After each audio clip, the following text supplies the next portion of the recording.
Tšau, Olari siin. Üks vahva anekdoot oli sellest, et kaks vene uusrikast kõnnivad Moskva tänaval ja üks ütleb, kuule, voot, koerajunn, söö ära, ma 10 tonni sulle. Täitsa lõppes, 10 tonni. Toltsi või? Jaa, toltsi, 10 tonni toltsi. Davai, mis seal ikka? Junn läheb söögiks ja ongi väga hea. 10 tonni vahetab omanikku. Siis teine mõttes, kuule, vaata, seal ka junn, söö ära. 10 tonni. Äge, 10 tonni. Kõik läheb söömiseks ja matsutab siis sellega junni ära seal ja jalutavad edasi. Siis üks ütlevad, kuule, aga kas sul ei tundu, et me sõime praegu tasuta sitta? Ta ütleb, jaa, aga käive oli kõva. Oli tõesti käive kõva. Ja täna teema on raha. Kust see tuleb, kuhu läheb, kuidas see töötab ja nii edasi. Et kus see raha üldse tuleb ja mis see väärtus on, mis see tähendab 10 tonni?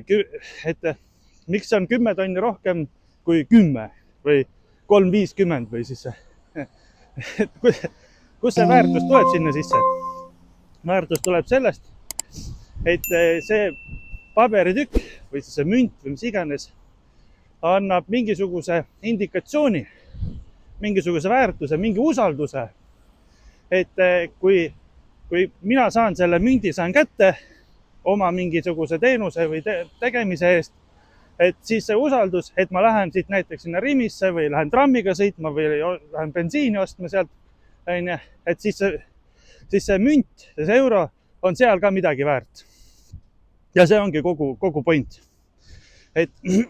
Ja Rimi arvab, et see on umbes sama palju väärt, nagu kui mina arvan, kui mina selle endale saan. Ehk siis see raha point kui selline ongi usaldus. Ja ongi kõik. Kui usaldust ei ole, siis ongi see raha lendab sükene allakäigutrepil, nii nagu rubla praegu teeb. On sükene, keegi ei arva, et see mingi hea raha, jälle viimase mingi 2 nädalaga 20% väärtusest kaotanud, pluss miinus natuke. Ja point on selles, et ega seda keegi enam ei usalda, et see raha oleks üldse midagi väärt. No, ja samamoodi aga krüptoga, eks ju, et kui leidub inimesi, kes oma mingeid asju on nõus vahetama teise inimese mingi teise asja vastu, seal on ka mingi huvitav, et üks piksel maksab teise piksli kinni. Omamoodi siuke. Aga seal on usaldus, eks ju. Ja seal on vastupidi, eks ju. Nüüd, kui mina saan euromündi, siis see on kuskil mingisugune Euroopa Keskpank või mingi asi, kes ütleb, et see ikkagi on õige münt, eks ju. Esiteks, et ma ei ole selle ise teinud, vaid see on ikkagi käibest tulnud münt. Ja see on väärt nii palju, nagu seal, nagu öeldakse. Ja teine asi, näiteks see krüptomünt, eks ju, Bitcoin. Bitcoinil on mingisugune plokiahel on taga, mis ütleb, et see münt on päris münt, see ei ole mingisugune minu enda notepadis kirjutatud mingisugune Bitcoin, eks ju, või siis mis iganes sarnast, eks ju. Või siis mänguraha, mis iganes, eks ju, monopoli raha.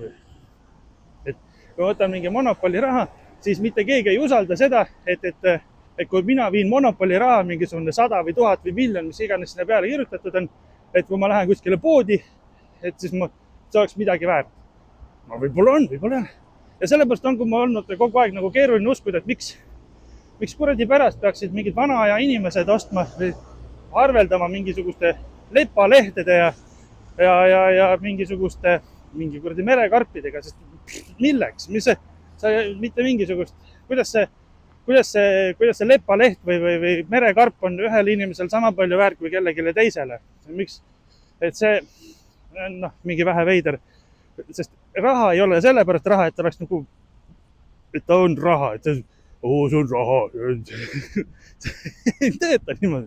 Mingit usaldust ei ole seal taga, siis tähendab, et sellest ei tule ka mingit väärtust.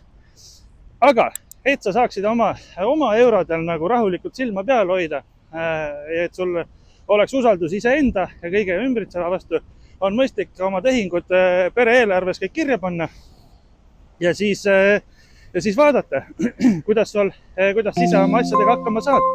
Sellepärast, et ega mitte keegi teine ei vastuta sinu rahaasjade pärast, kui ainult sina, eks ju.